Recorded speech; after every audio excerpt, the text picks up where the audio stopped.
आ रहा है क्या आवाज?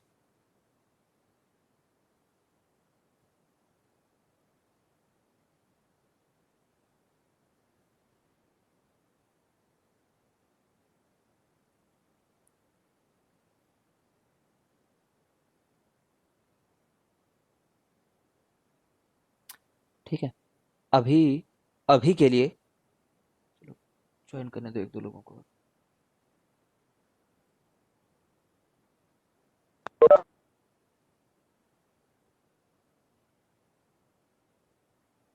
अभी के लिए मैं तुम्हें बता दूं, ऑल्दो तुम्हें भी अजीब लगेगा ये बात, बट जब आगे जाकर के कंडीशनल प्रोबेबिलिटी पढ़ेंगे, कंडीशनल प्रोबेबिलिटी उसका मतलब ही तुम समझ में आ रहा है ना, डिपेंडेंसी के बारे में कुछ पढ़ रहे हैं करके।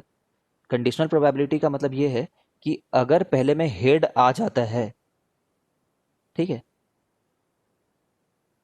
तो उसमें ये कंडीशन पे इसमें अच्छे से नहीं आएगा। मान लो 3 कॉइन को टॉस कर रहे हो, 3 कॉइन को, अब पहले में हेड आ गया तो दूसरे में हेड आने की कितनी प्रोबेबिलिटी है? समझ रहे हो? इस टाइप के प्रॉब्लम्स में कंडीशनल प्रोबेबिलिटी में इस इंडिपेंडेंट फंक्शन का बहुत हेवी यूज है, बहुत बड़ा पार्ट है इस चैप्टर का। ठीक है, बट टाइम बिंग मैं तुम्हें कॉन्सेप्ट दे देता हूँ। अगर दो इवेंट वैसे वाले ना, इस वाले से कंपेयर मत करना, 3 कॉइन्स टॉस्ड वाले इवेंट से कंपेयर करना तो इजिली कनेक्ट कर पाओगे। अगर दो इवेंट इंडिपेंडेंट है ना, तो उनमें हमेशा ओवरलैपिंग रहेगा वेन डायग्राम में। अभी सुनने में अजीब लगेगा तुम्हें, क्योंकि कंप्लीट डेप्थ समझ में नहीं आ रही तुम्हें यहाँ पे। ठीक है, अभी इंट्रोडक्टरी बस दे रहे हैं। अगर दो इवेंट इंडिपेंडेंट है ना, तो डेफिनेटली उनके में इंटरसेक्शन होगा ही होगा ही होगा। ठीक है, अजीब लगता है सुन करके पहले।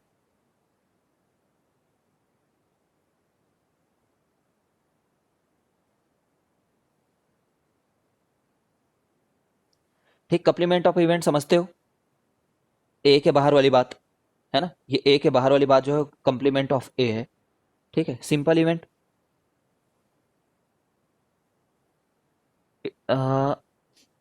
अगर एक ही sample only one point of sample space cover करे, चलो ये सब बेकार की बात है।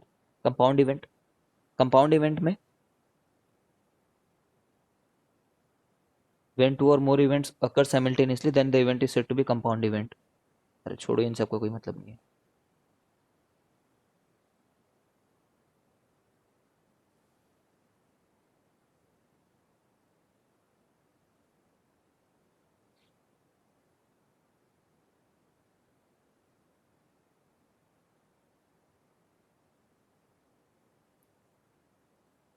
ठीक है, ये चीज को देख लो, ये क्वेश्चन को खुद से सॉल्व करो।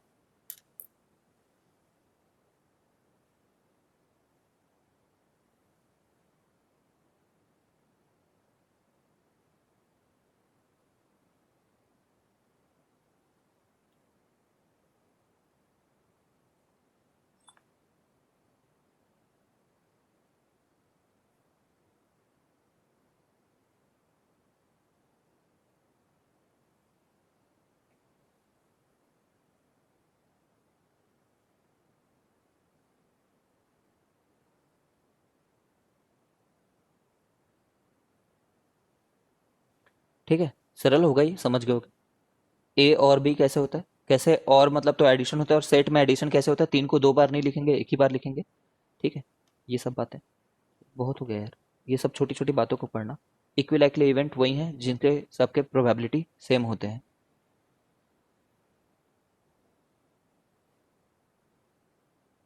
इक्विलैटरल को इक्वी प्रोबेबल कहते हैं।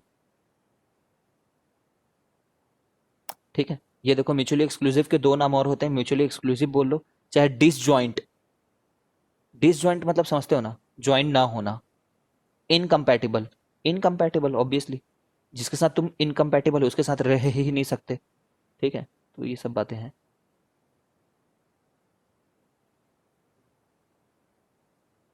ये दोनों म्यूचुअली एक्सक्लूसिव हैं कि नहीं है पूछ रहे हैं, ऑफ कोर्स नहीं है, they are not mutually exclusive, क्योंकि दो है इसमें और इसमें। ठीक है, तो ये सब बातें पढ़ना। एग्जॉस्टिव सिस्टम भी पढ़ लिया हमने, ये सब भी पढ़ लिया। ठीक है, सब एग्जाम्पल को करना, बहुत ईजी है।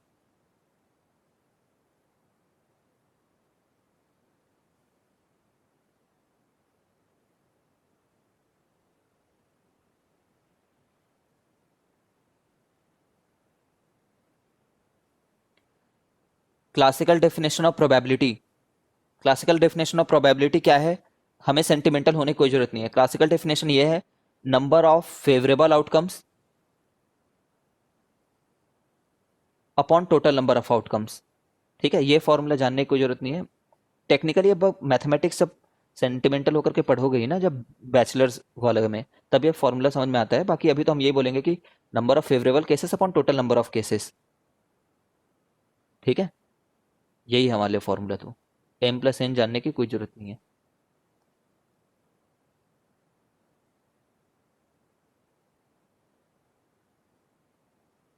ठीक है, जल्दी से देखो। हर्षिता, ऐसे थोड़ा जल्दी करने से प्रॉब्लम होती है क्या? पूछ बताना मेरे को। जैसे कि लेस देन 3 पाने का प्रोबेबिलिटी कितना है? लेस देन और इक्वल टू 3 तो 3/6 होगा। ग्रेटर देन 4 वगैरह पाने का प्रोबेबिलिटी कितना है? ग्रेटर देन और इक्वल टू तो भी 3/6। Fair die, turning of an odd number greater than 4 बोला है ना, ऑड नंबर ग्रेटर देन 4 तो 1/6, क्योंकि 5 ही है वो। ठीक है, कुछ अलग नहीं लिखा है, ऐसा मत सोचना कि इसमें इतना लंबा क्या बनाया है। फिर देयर इज नथिंग डिफरेंस, कोई डिफरेंट नहीं है उसमें यहाँ पे। ठीक है, अब आ गई काउंटिंग वाले क्वेश्चन। अच्छा, पहले ये बात याद रखो, अपने नोट्स में कहीं पे लिखना कि जैसे 2 कॉइन्स को साइमल्टेनियसली थ्रो करो, चाहे ऐसे वाले क्वेश्चन बनाए, चाहे 2 कॉइन्स को वन आफ्टर अनदर थ्रो करें, ऐसे वाले क्वेश्चन बनाए, कोई डिफरेंस नहीं होता इसमें। ठीक है, कोई भी क्वेश्चन में अगर ये वर्ड्स हैं तो उनमें डिफरेंस नहीं है। कभी कंफ्यूज मत होना कि साइमल्टेनियसली थ्रो कराया था कि वन आफ्टर अनदर थ्रो कराया था। There will be no difference. Head head, head tail, tail head, tail tail, दोनों में वही रहेगा, सैंपल स्पेस वगैरह। ठीक है, find the probability of getting 2 heads, अगर इस वाले में क्वेश्चन पूछूं तब भी 1/4 है। Find the probability of getting 2 heads, अगर इस वाले में क्वेश्चन पूछूं तो भी ठीक वही है। ठीक है, ये बोलना चाह रहा था मैं। इन throwing a pair of dice find the probability of getting a total of 10, कर चुके हैं इस क्वेश्चन को अभी अभी। ठीक है, इससे टफर क्वेश्चन कर दिए थे रादर। ठीक है, अब ये देखो, a 5-digit number is formed using the digits 1 2 3 0 1 2 3 4 5 without repetition. Find the probability that it is divisible by 4. 4 से डिविजिबल कब होगा? जब सम ऑफ डिजिट्स, सॉरी, 4 से डिविजिबल तब होगा जब लास्ट 2 डिजिट जो हैं वो 4 से डिविजिबल होंगे। ठीक है, लास्ट 2 डिजिट को 4 से डिविजिबल बनाने के लिए क्या क्या कॉम्बिनेशन ले सकते हैं? 0 और 4 ले सकते हैं, 1 और 2 ले सकते हैं, 2 और 4 ले सकते हैं, 4 और 0 ले सकते हैं ना। तो अब ये तो पूरी काउंटिंग है ना, समझ रहे हो? यहाँ पे मेरा कोई दिमाग नहीं चलना है। तो 5 डिजिट नंबर को पहले तो बनाते कैसे थे? जो टोटल नंबर है पहले उसको देख लेते हैं, फिर हम लोग स्मॉल एन को देख लेंगे जो फेवरेबल केसेस हैं। तो 5 डिजिट जब भी 0 आ जाता है तो सबसे पहले इस प्लेस को भरते हैं, याद होगा तुम्हें। टोटल नंबर ऑफ वेज निकालने के लिए, टोटल नंबर ऑफ वेज निकालने के लिए जब 0 आ जाता है तो उसको भरते हैं, क्योंकि कहीं इधर से लॉजिक लगाना तुम शुरू किए और यहाँ पे 0 आ गया, क्योंकि तुम इस जगह को फिक्स कर रहे हो ना। यहाँ 0 आ गया तो नंबर में 0 का तो कंसिडरेशन रह ही नहीं गया। ठीक है, इसलिए बोलते हैं कि यहाँ पे इस वाले में कितने चांसेस, कितने प्रकार के नंबर आ सकते हैं? 5।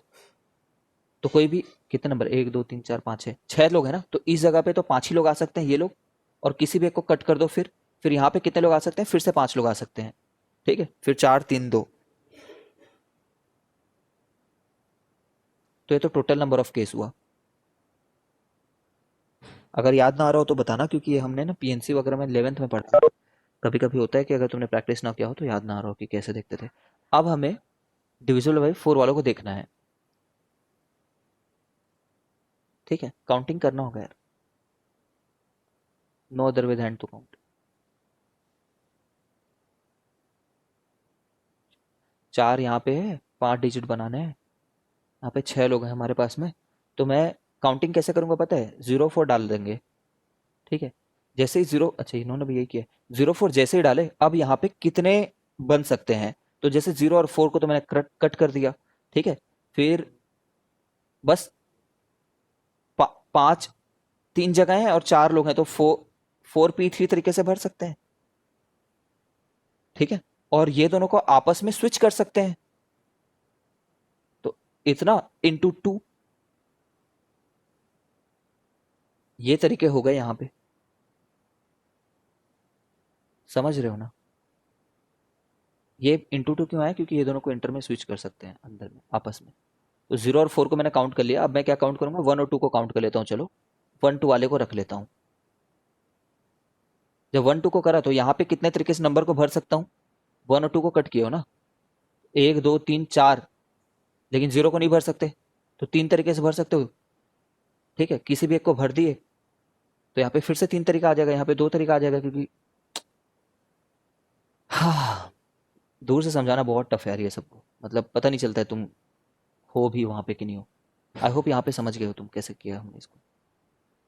इसमें स्विचिंग नहीं कर सकते अब। ठीक है,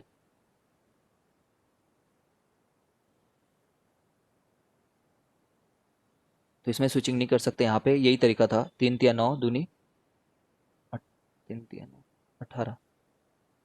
ठीक है, और क्या ले सकते हैं? 4 और 2, 2 2 4 ले लेते हैं। 2 4 लोगे तब भी यही तरीका रहेगा। ठीक है, इनकी भी स्विचिंग नहीं कर सकते।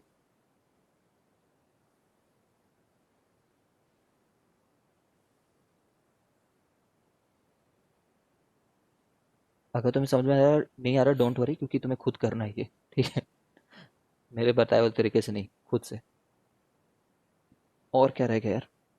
2 4 कर लिया हमने, 2 0 कर लेते हैं।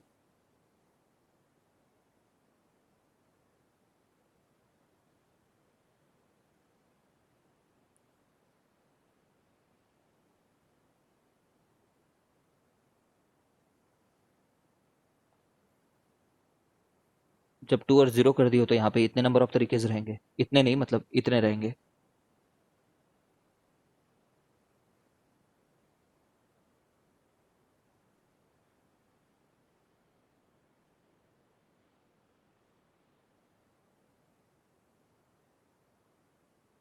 ठीक है, तो कितने आ गई? 4p3 कितना होता है?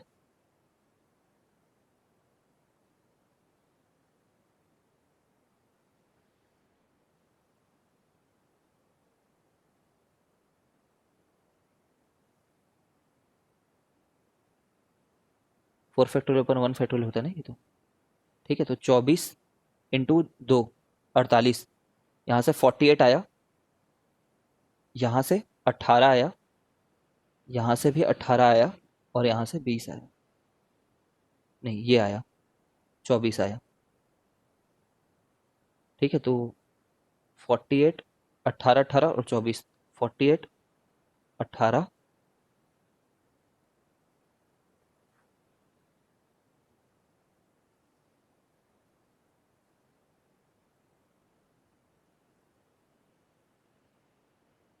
अच्छा, यहाँ पे यार ये भी है, 3 और 32 और 52 वाले भी है ना, इसको मैंने मिस कर दिया। ठीक है, मतलब सब काउंट कर रहा था, बट जब ये था ना 1 2 जैसे था, ऐसे 32 को तो मैंने ध्यान दिया ही नहीं। 32 भी डिविजल है और 52 भी डिविजल है। समझ रहे हो? तो इनके भी 18 और 18 केसेस आ जाएंगे। ठीक है, तो ये इतने cases divided by total number of cases.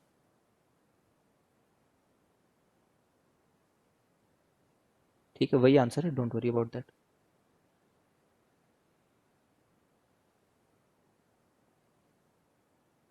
एक थ्योरी वाइज एक चीज समझो कि प्रोबेबिलिटी ना फ्रिक्वेंसी का गेम है। मैं हमेशा फ्रिक्वेंसी सोचो। एक तो हमने बोला एक बार कि बहुत नंबर ऑफ ट्रायल सोचो, तब तुम्हें उस प्रोबेबिलिटी के वैल्यू का सेंस बनेगा। कि बहुत सारे ट्रायल हो रहे हैं तब प्रोबेबिलिटी 1/2 है, उसका क्या मतलब है, ये समझ रहे हैं। और एक बात हमेशा हम बोलेंगे कि प्रोबेबिलिटी हमेशा फ्रीक्वेंसी के बारे में सोचो। फ्रीक्वेंसी मतलब नंबर ऑफ टाइम्स सोचो।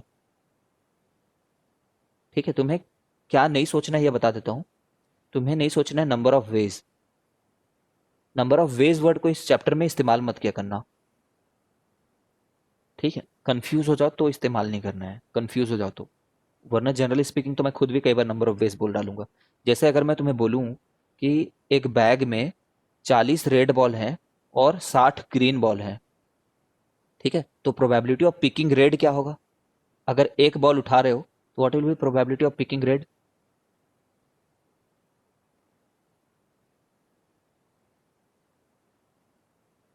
40/60 है ना, सारे रेड आइडेंटिकल हैं, सारे ग्रीन आपस में आइडेंटिकल हैं। 40/60 नहीं यार, 40/100 कुछ भी बोल रहा हूँ मैं भी, ठीक है, तो 0.4 होगा। समझ रहे हो क्या? अब यहां पे ये बात का क्या मतलब हुआ? देखो, तुम मेरे को बताओ, इन how many veg, in how many ways can a red ball be selected from this bag?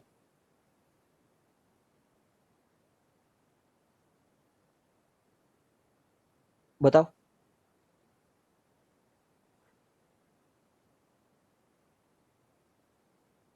तुम उधर हो भी कि मैं किसी अनजान इंसान को पढ़ा रहा हूँ? आई गेस हो तुम।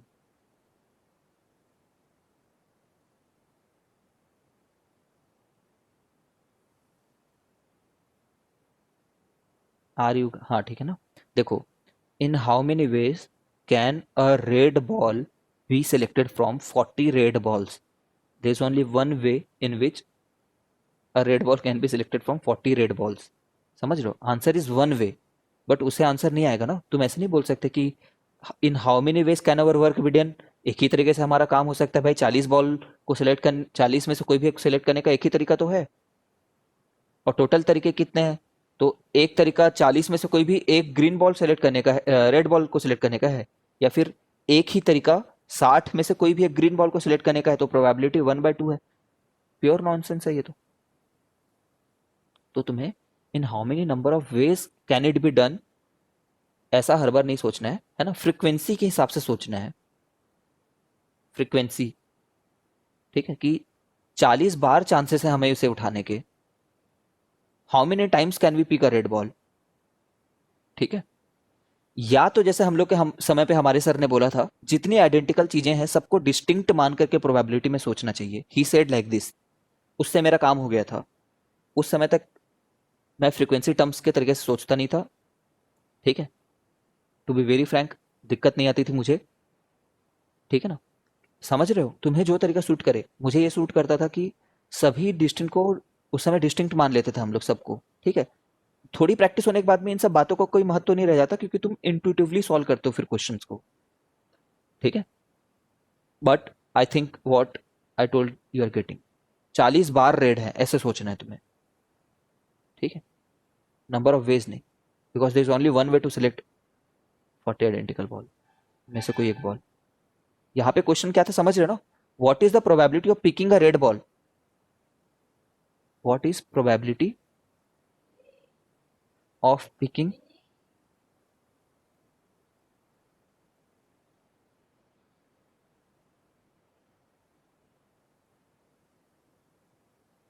ठीक है, फ्रीक्वेंसी के हिसाब से सोचना है।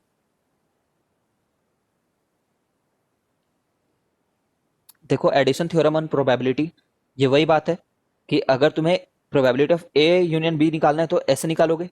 समझ गए हो क्यों ऐसा हो रहा है? क्योंकि ये इक्वेशन को हमने किससे डिवाइड किया बताओ? Total number of sample number से, ठीक है, तो ये इक्वेशन आ जाएगा, ठीक है। ये बता सकते हो? अच्छा, मैं बोलूं कि what is the probability of B only, तो बता दोगे ना? बी ऑनली मतलब ए, आई होप समझ रहे हो कि बी बस हो। कैसे बोले, ऐसा लिख देते हैं, ये वर्ड थोड़ा कंफ्यूजिंग है यहाँ पे। Probability of B and not A, ठीक है। मतलब मैं ये एरिया को जानना चाहता हूं, मान लो। वो तो क्वेश्चन पढ़ करके तुम्हें समझ में आएगा कि तुम्हें क्या पता करना है करके, लेकिन अगर मैं डायग्राम दे दूं और मैं बोलूं इसकी प्रोबेबिलिटी क्या है, तो number of B minus number of A intersection B upon total, ये आंसर है हमारा। टोटल तो ये पूरा टोटल है, ये पूरा। समझ रहे हो?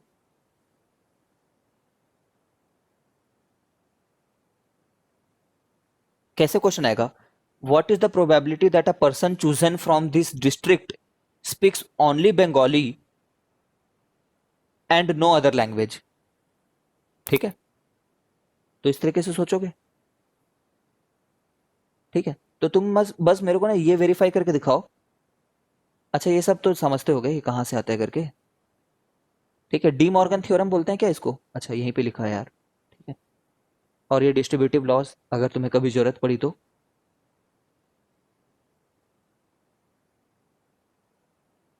अच्छा इसका और कोई तरीका हो सकता है इसको सोचने का, हो सकता है डेफिनेटली ना, ठीक है। जैसे देवेंद्र ने लिखा है चैट में, वो भी एक तरीका है। देवेंद्र ने क्या लिखा है, इस रीजन को और कैसे बता सकते हैं कि ए यूनियन बी में से ए को माइनस कर दो। अच्छा तुम हमेशा याद रखना जो नंबर्स के टर्म्स में लिख रहे हो, ठीक है।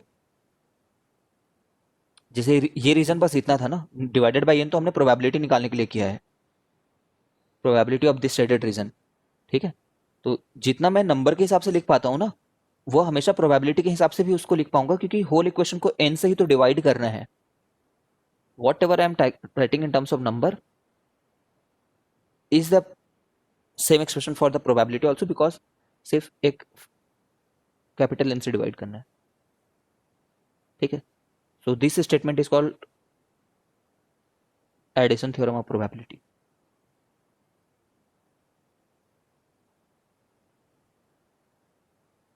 ये गेम पढ़ना, तुम ये पढ़ चुके हैं पहले अपन कैसे आती थी, जैसे ये चीज को वेरीफाई करो तो, दिस थिंग को तुम लोग खुद वेरीफाई करो, 2 मिनट दिया मैं।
ये एग्जैक्टली टू आकर मतलब समझ रहे हो ना कौन सा रीजन है ये करके, मैं करके दिखाता हूँ देखो।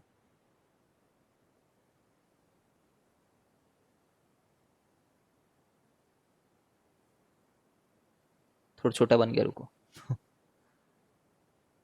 देखो क्योंकि यही जो है ना, ये सीबीएसई का क्वेश्चन है, ये सीबीएसई का पोर्शन है, और बहुत बहुत सारे जेई मेंस के बहुत सारे क्वेश्चन बनेंगे इस लॉजिक से, है ना। ऑल्दो देखो तुम सामने होते ना तो मैं बहुत अच्छे से समझ पाता कि आर यू गेटिंग इट और not, but these are very easy concept over here. Let me draw this. मैं नाम दे देता हूँ 1 2 3 4 5 6 7, ठीक है।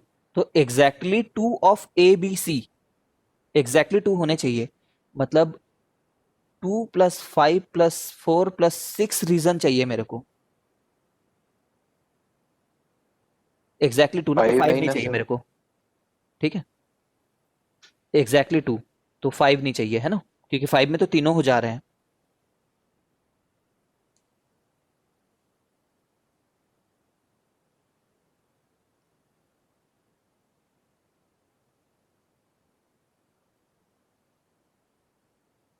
अब मैं कैसे करूंगा, ये तो देख के हमने वेरीफाई कर लिया, लेकिन हमें तो एग्जाम में खुद से लिखना है ना, तो मैं ऐसे 5 ये वाला वेन डायग्राम बनाऊंगा, और 2 + 4 + 6 चाहिए बोल दूंगा, ठीक है।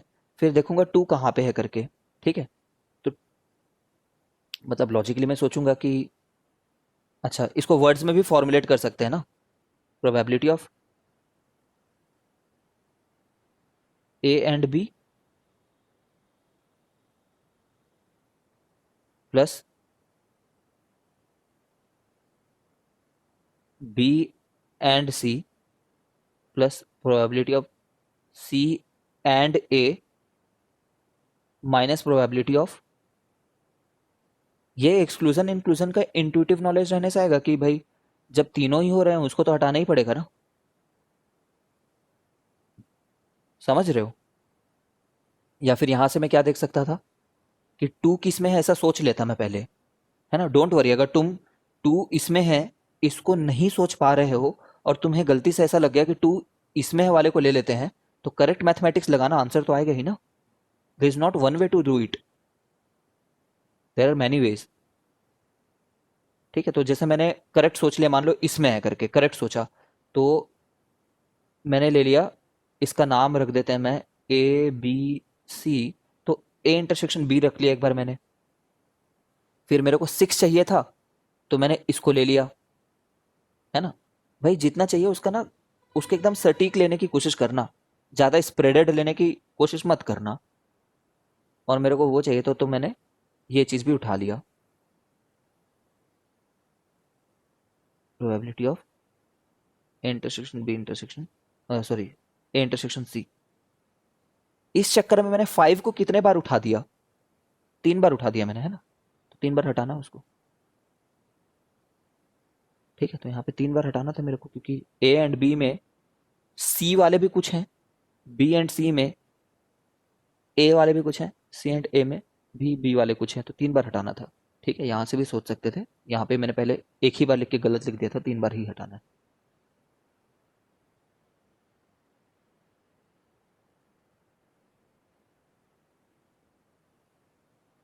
ठीक है, और जैसे मैंने बोला कि कोई अगर इसको पिक कर ही लेता तो क्या करता फिर बताओ तुम।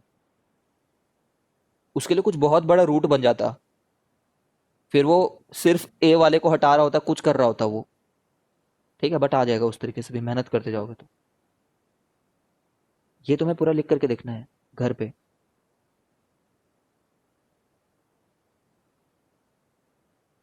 एग्जैक्टली वन ऑफ, ये लिख सकते हो, एग्जैक्टली वन अकर करे, मतलब ये, या तो ये, या तो ये, इसका सम लिखना है तो पूरा सम कर लो, उसमें से ये रीजन को हटा दो, ये रीजन को हटा दो, ये रीजन को हटा दो। लेकिन कुछ चीजों को तुम कई बार हटा दिए। आर यू एबल टू सी किस रीजन को तुम कई बार हटा दिए?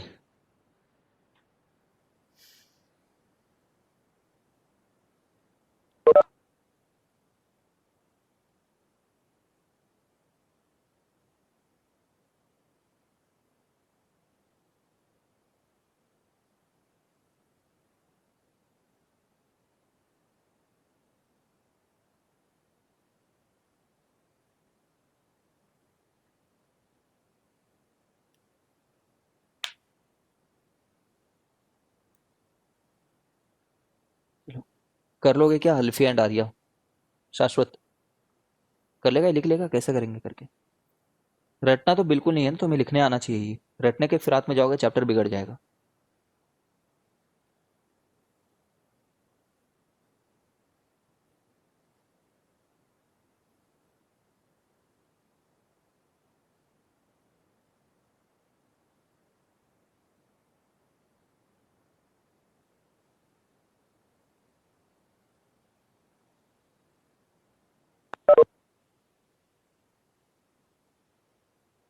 आई होप तुम कर लोगे यार।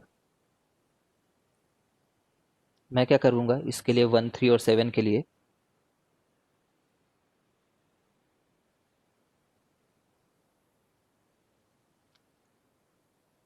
पूरा जोड़ लूंगा पहले तो ए को, और ए में से क्या को हटाऊंगा, ए इंटरसेक्शन बी को हटाऊंगा। ठीक है, सही चीज हटा दिया, मेरे को कोई प्रॉब्लम नहीं है। और ए में से इसको भी हटाऊंगा एक बार। देखो, ए ले लिया पूरा और ये वाली चीज को हटा दिया। फिर मेरे को ये वाली चीज को भी हटाना है, जो क्या है, ए इंटरसेक्शन सी है। ठीक है, तो मैंने ज्यादा हटा दिया ना, इस चीज को 2 बार हटा दिया, तो उसको मेरे को जोड़ना है एक बार। समझ रहे हो? A intersection B intersection C को जोड़ना है एक बार। ठीक है, अब मेरे पास ये पक्का आ गया है, ओनली ए।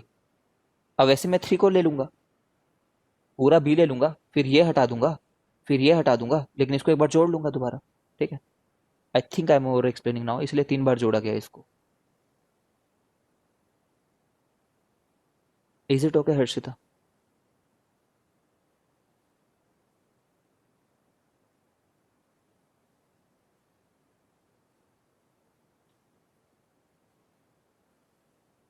अपने से वेन डायग्राम बनाओ और अपने से इस क्वेश्चन को सॉल्व करो खुद से। Don't see the answer.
कर लिए क्या?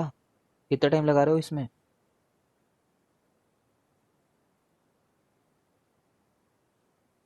सर 14 करना है कि 15? 14 भी कर लो, 15 भी देख लो। द बेसिक आइडिया इज जब भी ए और बी बोला है ना, ए और बी, तो A plus B minus A and B ही करते रहना है बार बार। ठीक है, this is the basic idea of the question. ठीक है। और अगर तुम्हें ऑलरेडी, अगर तुम उसको सेट के टर्म्स में लिख पा रहे हो, तो सेट के टर्म्स में लिखने से अच्छा क्या हो सकता है यार। सेट के टर्म में लिख लिया अगर तुमने, आउटकम पता ही है, तो इंटरसेक्शन भी निकालो, भी इंटरसेक्शन से निकालो, चाहे ये निकाल लो, ये तो तुम आसानी से देख पाओगे अब। एटलीस्ट वन ऑफ अकर, भाई तुमने तो सेट ही बना दिया है ना, तो सेट बना दिया तो वेन डायग्राम बना लो और देख लो कि एटलीस्ट वन अकर वाले में कौन कौन एलिमेंट लोग हैं। करके दिखाऊं? ए क्या है? Odd number turns up, odd number 1 3 5। B क्या है? A natural number divisible by 3 turns up, मतलब 3 और 6। समझो मैं घटिया बना रहा हूं यहाँ पे, ठीक है? और बना लेना ऐसे करके, यार समझ गए। C less than 4 turns up.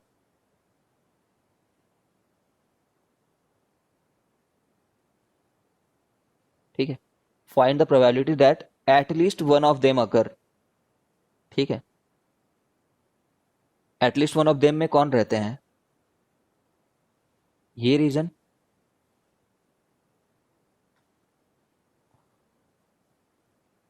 Sir at least one में A union B union C बोल रहा है ना? हाँ, एटलीस्ट वन में तो यार पूरे ही होंगे। ठीक है, क्योंकि उसके अलावा बाहर में कोई रह नहीं गया ना, मतलब बाहर में कोई भी एलिमेंट नहीं है ना। यहाँ पे भी एलिमेंट हो सकते थे, ऐसा इवेंट बनाता कि बाहर में कोई ना कोई वो आ जाता, एलिमेंट आ जाता, तो इस वाले केस में तो वन हो गया। एटलीस्ट वन में तो ये सभी आएंगे। If you have doubt just ask. ये पूछ यहाँ तक कर लेना। एक्सरसाइज मैं डाल रहा हूँ और होमवर्क देता हूँ ग्रुप में।